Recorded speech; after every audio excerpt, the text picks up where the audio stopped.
Hi ಎಲ್ರಿಗೂ ನಮಸ್ಕಾರ. Welcome to my channel.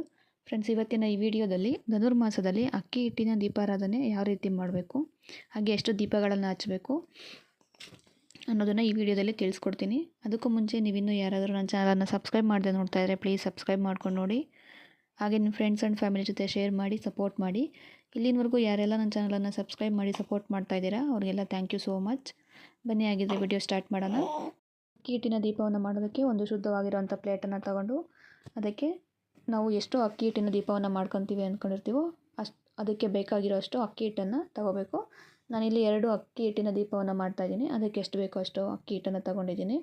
ನಾವು ತೊಗೊಂಡಿರೋಂಥ ಅಕ್ಕಿ ಹಿಟ್ಟು ಶುದ್ಧವಾಗಿರಬೇಕು. ಅಂದರೆ ಅಡುಗೆಗೆಲ್ಲ ಯೂಸ್ ಮಾಡಿರೋಂಥ ಅಕ್ಕಿ ಹಿಟ್ಟನ್ನು ನಾವು ಯೂಸ್ ಮಾಡಬಾರ್ದು. ಇದಕ್ಕೆ ಅಂತಲೇ ಸಪ್ರೇಟಾಗಿ ಅಂಗಡಿಯಿಂದ ತಂದು ಇಟ್ಕೊಂಡಿರಬೇಕು. ಆ ಅಕ್ಕಿ ಹಿಟ್ಟಿಗೆ 1 ಟೇಬಲ್ ಸ್ಪೂನ್ ತುಪ್ಪವನ್ನು ಸೇರಿಸ್ಕೊತಾ ಇದ್ದೀನಿ. ತುಪ್ಪವನ್ನು ಸೇರಿಸ್ಕೊಂಡ ನಂತರ ಅದನ್ನು ಚೆನ್ನಾಗಿ ಮಿಕ್ಸ್ ಮಾಡಿಕೊಂಡು ಅದಕ್ಕೆ ನಾವು ಹಾಲು ಅಥವಾ ನೀರು ಎರಡರಲ್ಲಿ ಯಾವುದಾದ್ರು ಒಂದನ್ನು ಯೂಸ್ ಮಾಡಿಕೊಂಡು ನಾವು ಅಕ್ಕಿ ಹಿಟ್ಟನ್ನು ಕಲಿಸ್ಕೋಬೇಕು.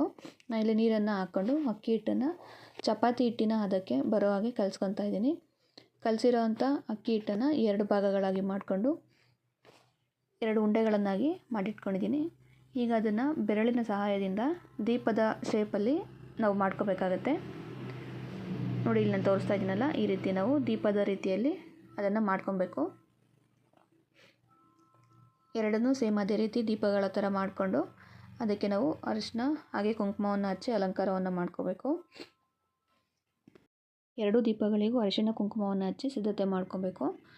ನಾವು ಈ ದೀಪಾರಾಧನೆಯನ್ನು ಮನೆಯಲ್ಲೇ ಮಾಡ್ತೀವಿ ಅನ್ನೋದಾದರೆ ದೇವರ ಮನೆಯಲ್ಲಿ ಒಂದು ಪೀಠವನ್ನು ಸಿದ್ಧತೆ ಮಾಡಿಕೊಂಡು ಪೀಠದ ಮೇಲೆ ರಂಗೋಲಿಯನ್ನು ಹಾಕ್ಕೊಬೇಕು. ರಂಗೋಲಿಗೆ ಅರಿಶಿನ ಕುಂಕುಮ ಹಾಗೆ ಅಕ್ಷತೆಯನ್ನು ಸಮರ್ಪಿಸಿ ಆ ಪೀಠದ ಮೇಲೆ ರಂಗೋಲಿಯ ಮೇಲೆ 2 ಅರಳಿ ಎಲೆಯನ್ನು ಇಟ್ಟು ಅರಳಿ ಎಲೆ ಮೇಲೆ ಈ ದೀಪಾರಾಧನೆಯನ್ನು ಮಾಡ್ಕೊಬೇಕು. ಅರಳಿ ಎಲೆ ಸಿಕ್ಕಿಲ್ಲ ಅಂದಾಗ ನಾವು ಆ ರಂಗೋಲಿ ಮೇಲೆ ಒಂದು ಪ್ಲೇಟನ್ನು ಇಟ್ಟು ಆ ಪ್ಲೇಟಲ್ಲಿ 2 ದೀಪಗಳನ್ನು ಇಟ್ಟು ನಾವು ಈ ದೀಪಾರಾಧನೆಯನ್ನು ಮಾಡ್ಕೋಬೋದು. ಇನ್ನು ದೀಪಕ್ಕೆ ತುಪ್ಪವನ್ನು ಯೂಸ್ ಮಾಡಬೇಕು. ತುಪ್ಪವನ್ನು ಹಾಕಿ ಅಕ್ಕಿ ಹಿಟ್ಟಿನ ದೀಪವನ್ನು ಹಚ್ಚಬೇಕು. ನಾವು ದೇವಸ್ಥಾನದಲ್ಲಿ ಅಕ್ಕಿ ಹಿಟ್ಟಿನ ದೀಪಾರಾಧನೆ ಮಾಡಬೇಕು ಅಂತಂದರೆ ಮನೆಯಲ್ಲೇ ಅಕ್ಕಿ ಹಿಟ್ಟಿನ ದೀಪಗಳನ್ನು ಸಿದ್ಧತೆ ಮಾಡಿ ತೊಗೊಂಡೋಗಿ ದೇವಸ್ಥಾನದಲ್ಲಿ ನಾವು ಹಚ್ಬೋದು.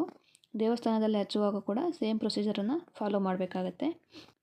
ನೋಡಿದ್ರಲ್ಲ ಫ್ರೆಂಡ್ಸ್, ಅಕ್ಕಿ ಹಿಟ್ಟಿನ ದೀಪಾರಾಧನೆ ಮಾಡೋದು ಹೇಗೆ ಅಂತ ಹೇಳಿ ಈ ವಿಡಿಯೋದಲ್ಲಿ ತಿಳಿಸ್ಕೊಟ್ಟಿದ್ದೀನಿ.